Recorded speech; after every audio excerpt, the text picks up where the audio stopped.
आदाब। आवाज़ दी वॉइस के प्रोग्राम बीच बहस में आपका खैर मकदम है। हमारा आज का मौजू है सर सैयद अहमद ख़ान की तालीमी जिद्दोजहद और हमारी जिम्मेदारी। अलीगढ़ मुस्लिम यूनिवर्सिटी के बानी सर सैयद अहमद ख़ान का यौम पैदाइश हर साल हिंदुस्तान समेत सारी दुनिया में 17 अक्टूबर को मनाया जाता है। मुस्लिम यूनिवर्सिटी में इसका ख़ास एहतमाम किया जाता है और तालीम के मैदान में उनकी खिदमात को सराहा जाता है और उन्हें खिराज अक़ीदत पेश किया जाता है।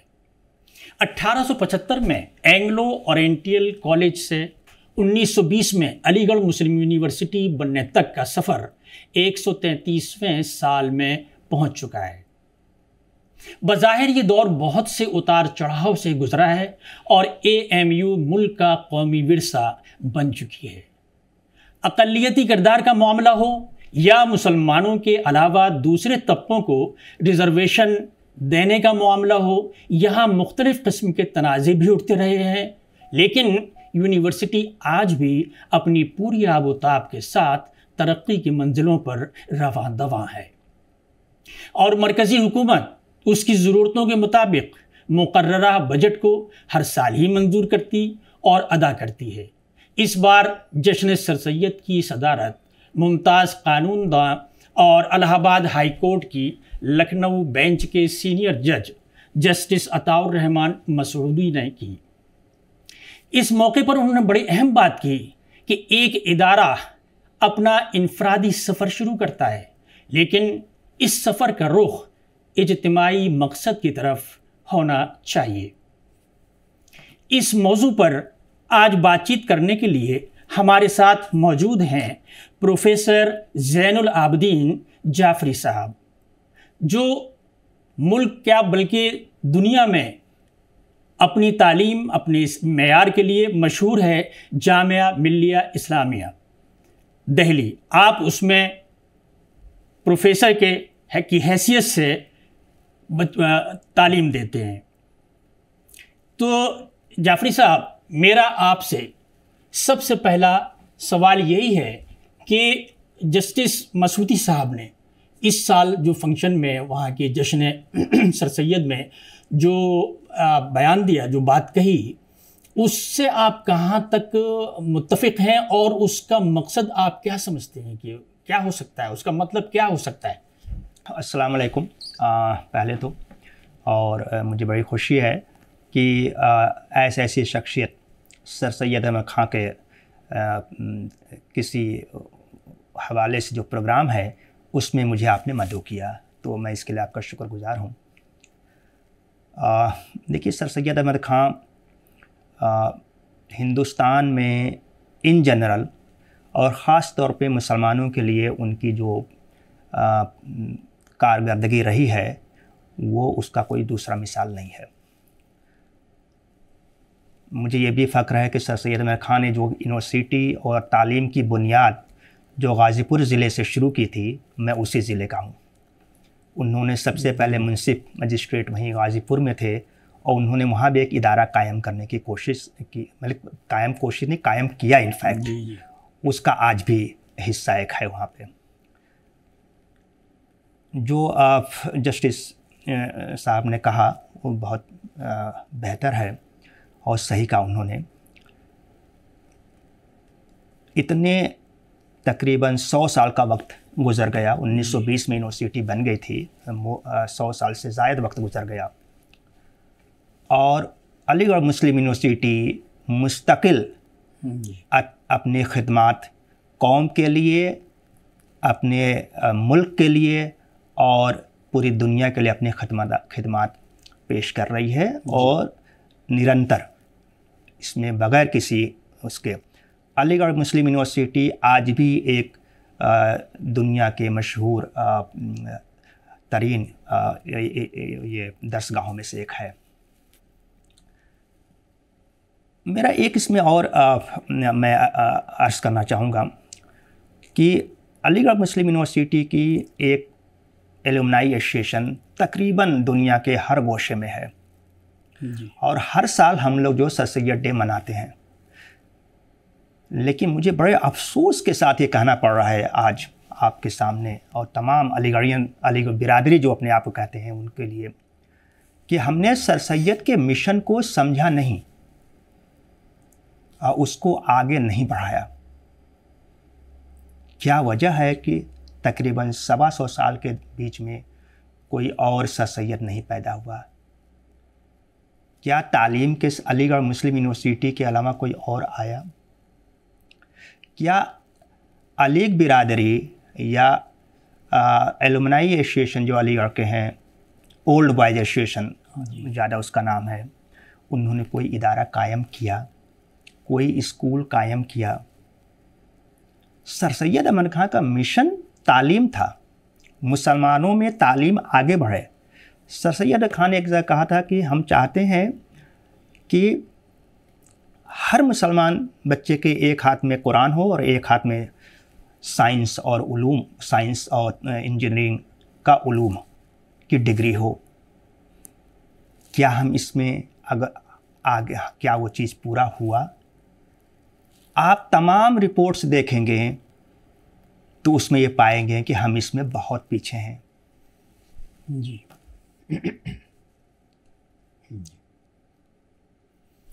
डॉक्टर साहब, सर सैयद अहमद खां सरकारी मुलाजिम थे। उन्होंने सबसे पहले एक मदरसा कायम किया मुरादाबाद में, आपको मालूम है, और मुरादाबाद, गाजीपुर, जी, कई और जगह किया था। हाँ, 2-3 जगह कायम किया था मुरादाबाद। और 1875 में एंग्लो ओरिएंटल कॉलेज कायम किया अलीगढ़ में, जब उन्होंने तालीमी तहरीक अपनी अलीगढ़ से शुरू की। तो मैं आपसे यही मालूम करना चाहता था, उसमें कुछ बातें तो भी आपने कही हैं। अब कायम किया मदरसा, फिर वो कॉलेज बना, उसके बाद फिर वो यूनिवर्सिटी 1899 में उनका इंतकाल हुआ। 1920 में वो यूनिवर्सिटी कायम हुई जो आज अलीगढ़ मुस्लिम यूनिवर्सिटी कहलाती है। तो इतने बड़े, यानी ये मिशन कितना आगे चला गया, तो क्या अंदाज़ा होता है कि जब उन्होंने उसको कायम किया होगा तो क्या तसव्वुर था जिसके तहत ये सारा का सारा मिशन इतना आगे बढ़ता चला गया, बड़ी गर्मजोशी के साथ और बड़े हुस्न खूबी के साथ। इसके पीछे आप उनका क्या अज़्म देखते हैं? ये अज़्म ही उनका था, और जो फ़िक्र थी और जो ख्वाब है जो उनके ख्वाब को ताबीर किया।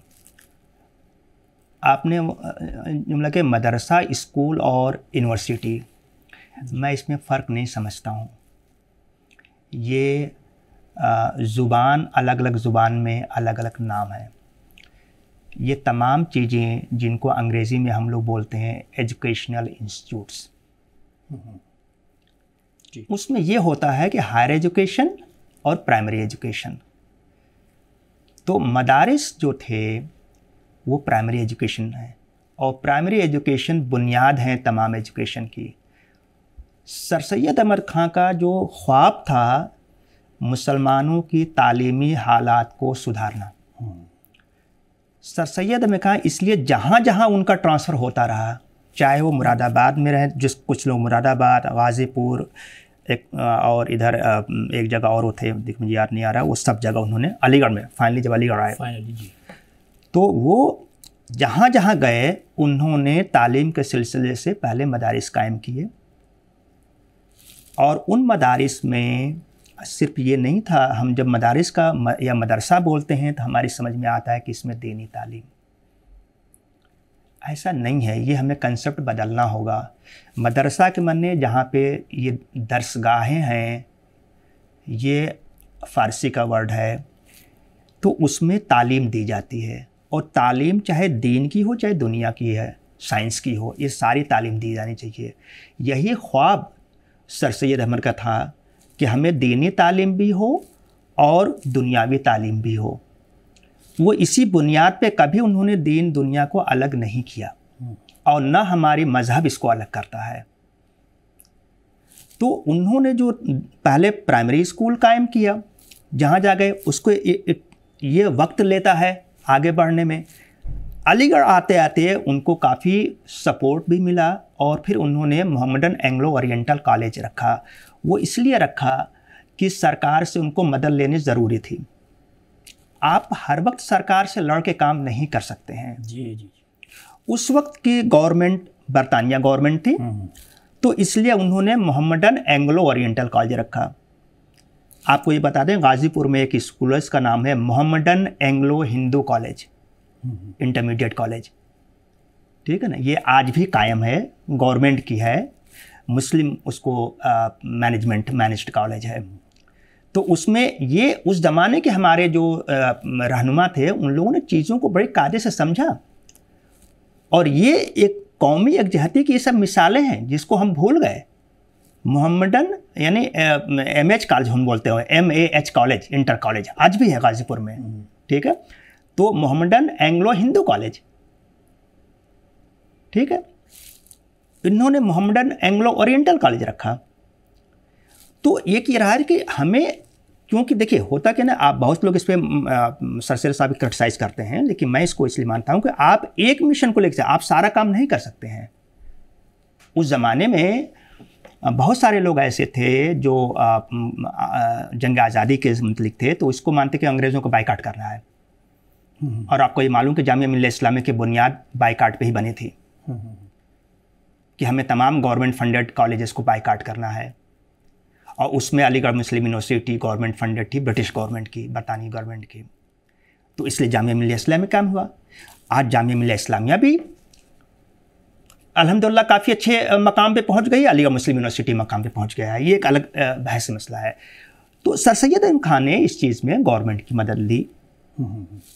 कोई इसको अच्छा कह सकता है, कोई बुरा कह सकता है। मैं इसको कहता हूँ कि अपने मकसद को हासिल करने के लिए इसमें कोई हर्ज नहीं है। फिर उसके बाद वो यूनिवर्सिटी बनने में 1920 में यूनिवर्सिटी का दर्जा दिया गया, ठीक है। और इस मकाम पे आते आते एक वक्त लगता है यूनिवर्सिटी को, तो इसमें कोई वक्त नहीं है। मैं जो बात कह रहा, मैं पिछले अपने उसमें जो मैं अर्ज़ कर रहा था आपसे, कि क्या हमारे जो मैं अलीगढ़ अक्सर मेरा जाना आना होता रहता है, चूँकि तालीम दोनों यूनिवर्सिटी हैं और तालीमी अपना एक कोलैबोरेशन की वजह से हम लोग जाना आना मुस्तकिल रहता है। मैं इंजीनियरिंग कॉलेज में हूँ प्रोफेसर, तो मैं कल भी वहीं पे था। हम लोग हर साल सर सैयद डे मनाते हैं, डिनर खा के चले जाते हैं जी। क्या हमने सर सैयद के नाम के ऊपर कोई स्कूल कायम किया? क्यों नहीं हम एक और यूनिवर्सिटी बना सकते थे? और मैं आपको बता दूं, अलीगढ़ मुस्लिम यूनिवर्सिटी के तलबा बहुत बड़े बड़े पोस्टों पे फायज हैं, बहुत पैसा भी अल्हम्दुलिल्लाह उनके पास है। मनी जो पैसा है जो है ना, वो बहुत इट इज़ इम्पॉर्टेंट, लेकिन जब मिशन लेके चलेंगे तो पैसा आएगा। सर सैयद अहमद खान ने जब मिशन लेके चले तो उनका पैसा थोड़ी था। आपको याद है चंदा लोग कैसे दिया करते थे? किसी ने जूते भिजवा दीजिए, लेकिन फिर पैसे आए जब लोगों को लगा कि ये आप सच्चा है। तो सर सैयद अहमद खान अपने विजन में सच्चे थे, ईमानदार थे, उसके लिए उन्हें जो करना पड़ा कहा, तो वो उनका ख्वाब पूरा हुआ। तो आपको मेहनत से, लगन से काम करना है। आजकल वो लगन के लोग कोई पैदा हो जी, मुझे अभी तक नहीं दिखा है। शायद इंशाल्लाह अल्लाह करे आगे कोई हो ऐसा। जैसे आप अर्ज़ कर रहे थे कि सर सैयद अहमद खां उस ज़माने में जब उन्होंने ये सर्विस भी कर रहे थे, फिर उन्होंने बीच ही में इस्तीफ़ा भी दे दिया था जी।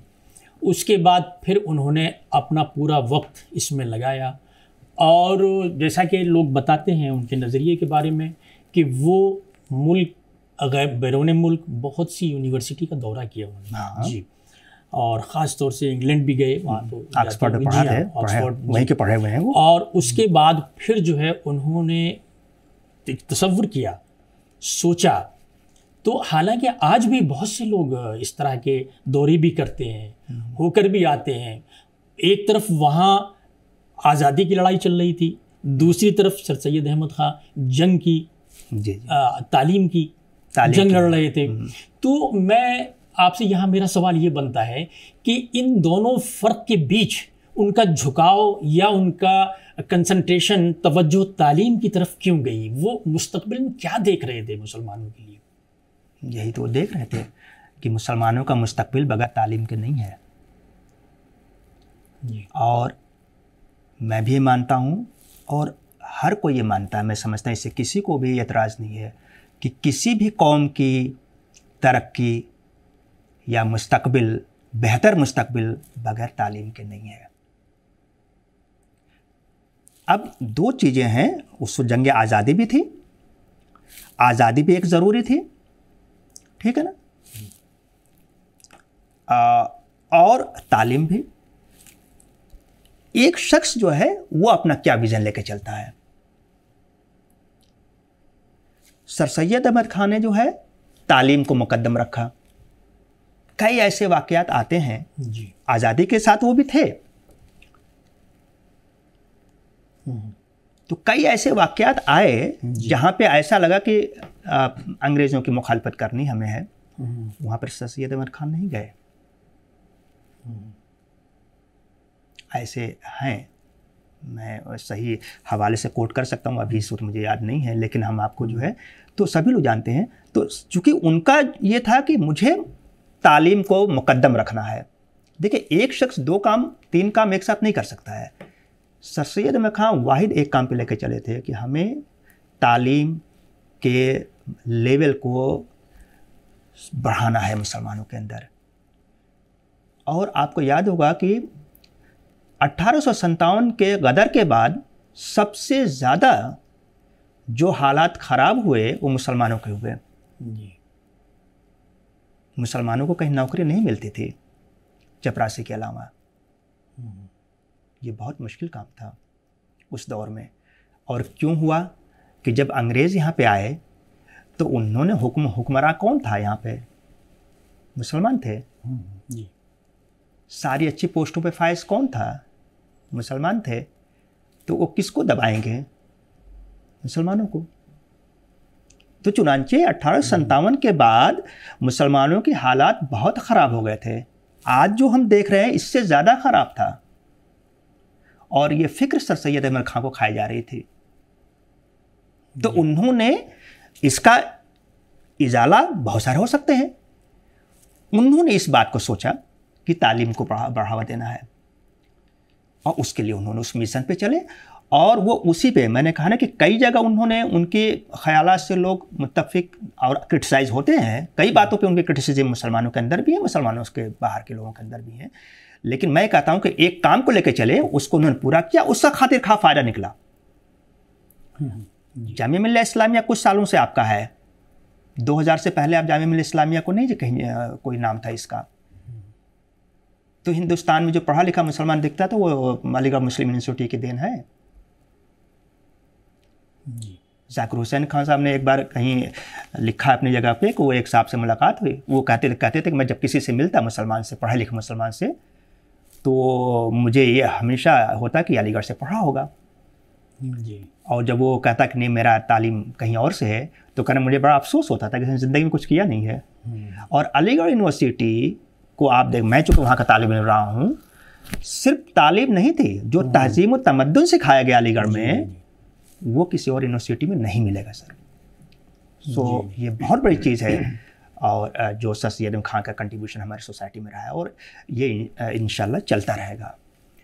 प्रोफेसर ज़ैनुल आबिदीन साहब, क्या ये जदीद उस ज़माने में भी जब सर सैयद अहमद खान ने ये मिशन शुरू किया था, तो ज़ाहिर है उलमाए कराम और तालीम याफ्ता तबका मुसलमानों में था, उसके बीच यही जंग थी जी कि जदीद तालीम को ना हासिल किया जाए, जदीद तालीम से ना जोड़ा जाए जी। लेकिन उसके बावजूद भी, और मैं समझता हूँ कि ये तसव्वुर मुसलमानों में कुछ आज भी मौजूद है कि जदीद तालीम के बाद शायद मगरबियत हम पर हावी हो जाएगी, हम जदीद दुनिया में पहुँच जाएंगे और मुसलमान मज़हब से अलग हो जाएगा।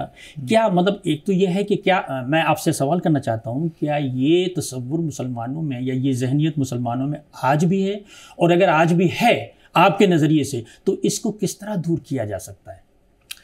बहुत बेहतर सवाल आपने पूछा है। सर सैयद अहमद खान के ज़माने में हमने पूरी पढ़ी है किताबों में कि उस जो उलमाए कराम थे, हमें याद है कि उस ज़माने में अंग्रेज़ी को साहब की ज़ुबान बोलते थे जी। फिरंगी ज़ुबान, ये जुमले मशहूर हैं आपको याद, फिरंगी ज़ुबान है ना। चूँकि अंग्रेज़ फायज हो गए थे तो कुछ लोग साहब की ज़ुबान, और हमारे उलमा इसको बड़ी हकारत की नज़र से देखते जो अंग्रेज़ी पढ़ता था। तो एक बहुत बड़ा, अब उसमें मैं इसको बहुत उससे नहीं कहूँगा, लेकिन चूँकि उलमा का अपना एक रोल है मुस्लिम कम्युनिटी के लिए, लेकिन मैं इसको कहूँ कि उलमा ने उस ज़माने में सर सैयद क्या क्या कहा गया जी, सबसे ज़्यादा मुखालिफत उलमा इकराम की तरफ से था,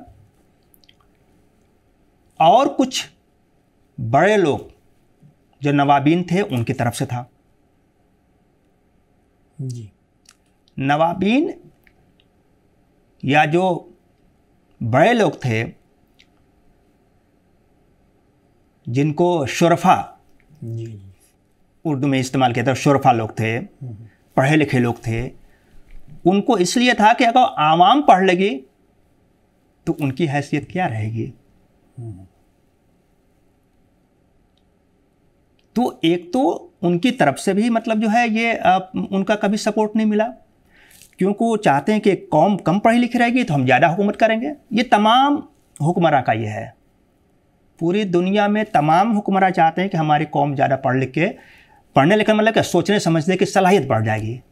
सोचने समझने की सलाहियत, जो मैं कहूँ वही सुनिए।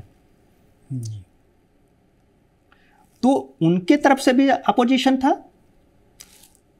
और जो शुरफा लोग हैं, बड़े लोग हैं, हुक्मरां हैं, उलमा उनके ताबे हो जाते हैं। पहले भी थे, आज भी थे, 1000 साल पहले भी थे। तो ये लोग फिर उसको जो है आवाम पढ़ न पाए, इसलिए मुखालिफत थी। इसको बहुत कम लोग कहते हैं। मैं कहना चाह रहा हूँ इस बात को। अब ये आपकी बात ठीक है। अब मैं इसमें ये जोड़ना चाहता हूँ कि वो जहनियत मुसलमानों में आज भी, मैं उसी पर आ रहा था, पूरी सवाल सुनिए था मैंने आपका। तो एक तो उस जमाने में था, लेकिन जब आप पढ़ना शुरू करते हैं, जब कोई कौम पढ़ेगी तो पढ़ने लिखने का जो फ़ायदा है वो सोचने समझने की सलाहियत आपकी बढ़ती है। पहले के ज़माने में पढ़ाई का मतलब नौकरी नहीं था।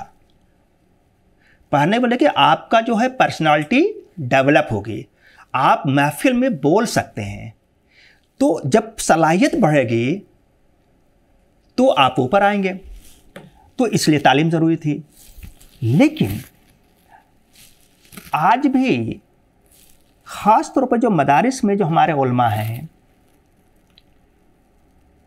उनकी तरफ से साइंस और अंग्रेज़ियत, जिसको मगरबियत कहते हैं, वो कि मगरबी तहज़ीब, मैं तहज़ीब के मुखालिफ, हमें मगरबी तहज़ीब नहीं अख्तियार करना है, ठीक है ना, लेकिन हम अपनी तहज़ीब अख्तियार करें। लेकिन मगरबी जो हमें डेवलपमेंट है, साइंस है, टेक्नोलॉजी है, भाई आप मोबाइल फ़ोन इस्तेमाल नहीं करेंगे आप, ठीक।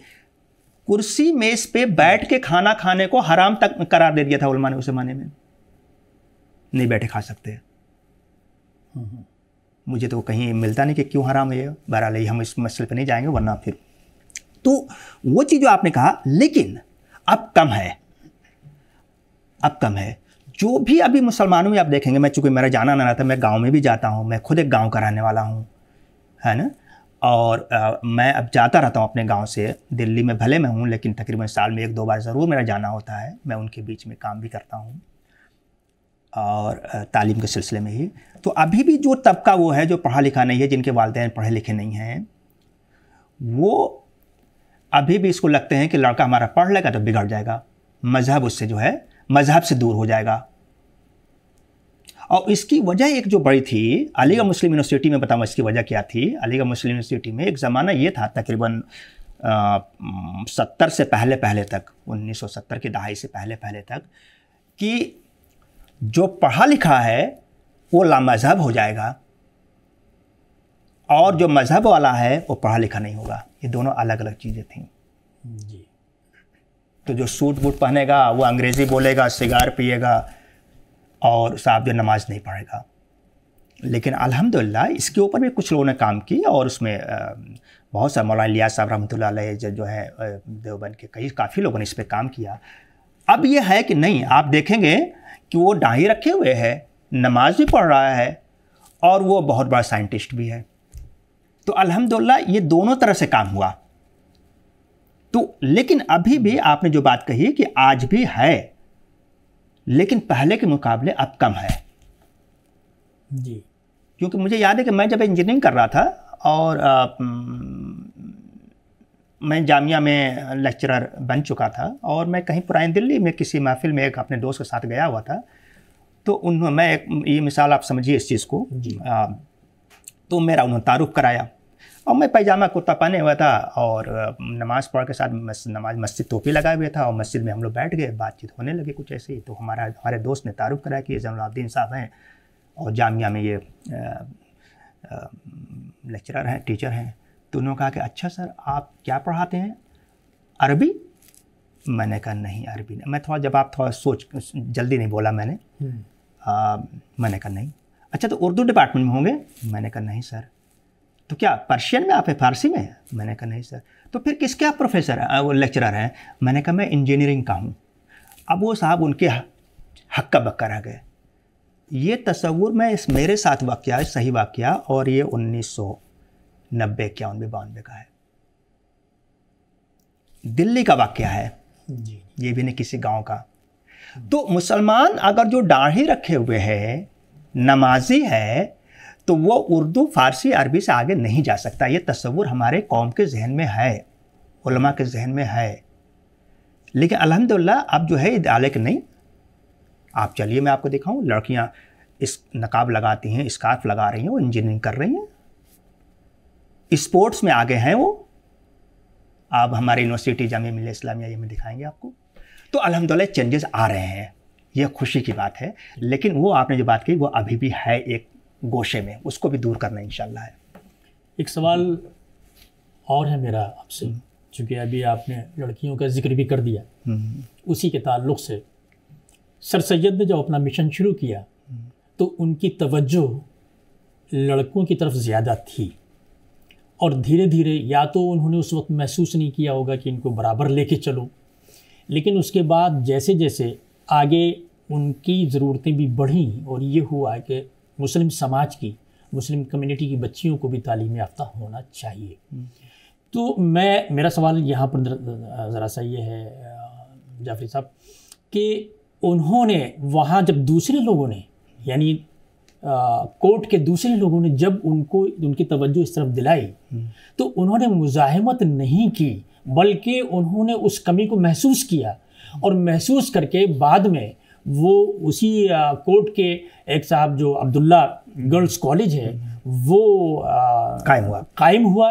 तो मेरा सवाल ये, मैं आपसे ये मालूम करना चाहता हूँ कि मुस्लिम यूनिवर्सिटी को लड़कियों की तरफ आज तवज्जो देने की क्या ज़रूरत बढ़ानी चाहिए, क्या उसमें तोसी करनी चाहिए?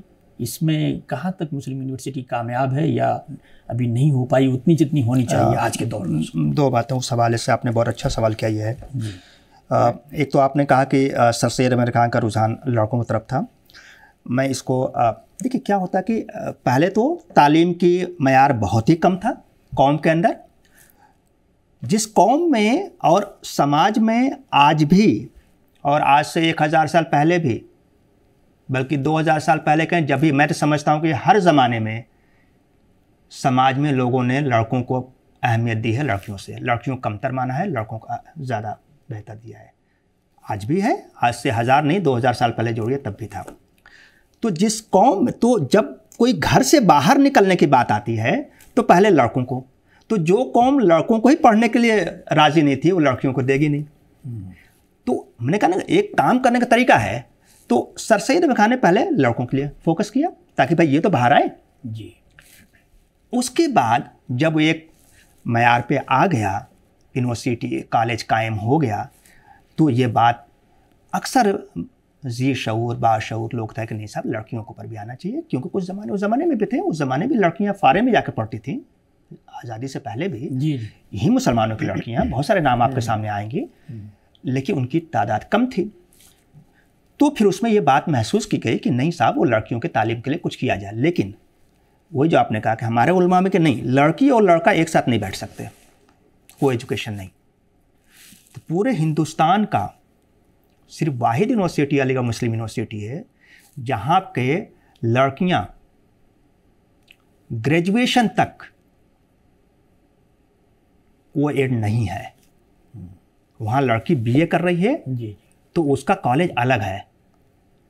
मैं इंजीनियरिंग का था, पॉलिटेक्निक भी लड़कियों का अलग है और लड़कों का अलग है। बॉयज़ पॉलिटेक्निक अलग है, गर्ल्स पॉलिटेक्निक अलग है। इंजीनियरिंग और मेडिकल, चूँकि लड़कियां इतनी ज़्यादा नहीं आती थीं तो उनके लिए अलग से कॉलेज भी नहीं खोला जा सकता था, तो उससे मेडिकल और इंजीनियरिंग में लड़कियों के एडमिशन यानी कोएड था आप कह सकते हैं। और लड़कियां फिर जा कर के हायर लेवल पे ही, यानी कि जब वो तकरीबन मास्टर लेवल के ऊपर कहीं मास्टर लेवल भी वहाँ पे है, तो लड़कियां लड़कों के साथ मिक्सअप होती थी। चूँकि ये कौम की डिमांड थी, यही तो आपकी समझदारी है कि आप जो कौम को ज़्यादा नाराज़ भी ना करें और उनको ले आएँ। तो वो अलीगढ़ में कायम हुआ अब्दुल्ला गर्ल्स कॉलेज जो है, उसमें आपका बीए बीएससी सब कॉलेज अलग हैं उनकी, ठीक है। और हम लोग उसको एक तरह से कहते हैं कि वो जेल बिल्कुल है, ठीक है। आप तो एक पूरा बाउंड है, आप अंदर कोई घुस नहीं सकता है। अगर जो आपकी बेटियां भी वहाँ पढ़ रही है, अब्दुल्ला हाल में रह रही है, हॉस्टल भी उनका अंदर ही है, और आप जाना चाहें तो नहीं मिल सकते हैं। बहुत ज़्यादा हमारे ज़माने में, आप मैं मालूम नहीं उसके बारे में क्या होगा, थोड़ा लिबर्टी तो अब अलीगढ़ में आ रही है। लेकिन अब चूँकि लड़कियां भी मेडिकल खूब करना चाह रही हैं, मैंने कहा ना कि उस ज़माने से आज के ज़माने में कौम में बेदारी आई है, कौम में तालीम के मुतालिक बेदारी आई है। तो अब लड़कियों को लोग पढ़ा रहे हैं, लड़कियों को लोग कॉलेज में पढ़ा रहे हैं, स्कूल में पढ़ा रहे हैं, क्रिश्चियन स्कूल में पढ़ा रहे हैं, हिंदू स्कूल में पढ़ा रहे हैं। चूँकि हमारे पास वो स्कूल है नहीं, मयारी स्कूल, तो पढ़ा रहे हैं। अलीगढ़ में भी अब मैं देखता हूँ कि इंजीनियरिंग कॉलेज चूँकि अलग से तो नहीं खुल सकता, तो इंजीनियरिंग कॉलेज लड़कियाँ भरी हुई हैं। मैं देख रहा हूँ बायोटेक्नोलॉजी में, है ना, डेंटल कॉलेज वहाँ खुल गया है, नर्सिंग कॉलेज अलीगढ़ में खुला है, ये नए नए कॉलेज खुले हैं, और इंफॉर्मेशन साइंस का खुला है, उसमें लड़कियाँ माशाल्लाह आ रही हैं और वो पर्दे के साथ हैं। सर मुझे खुशी ये है, मैं उलमा को सबको बताना चाहता हूँ कि वो नकाब में, पर्दे में, स्कार्फ में सबके साथ हैं, उनको आज़ादी है। तो अल्हम्दुलिल्लाह वो चीज़ अब, और लेकिन ये आपकी बात सही है कि ये 100% नहीं है। अगर जो हम सर्वे करेंगे, डेटा करेंगे, तो अभी मुसलमानों का समझिए कि 40 से 50% ऐसे लोग हैं जो अभी इसको बुरा मान रहे हैं और अपने बच्चों को पहले, और लड़कियों को तो ख़ास तौर पे अलीगढ़ और जामिया के अलावा कहीं और एडमिशन नहीं दिला रहे हैं। तो बहुत बहुत शुक्रिया आज की बातचीत के लिए प्रोफेसर ज़ैनुल आबदीन जाफ़री साहब। नाज़रीन, आज बस इतना ही। अगले हफ्ते हम फिर किसी अहम मौजू पर आपसे बातचीत करने के लिए हाजिर होंगे। शुक्रिया।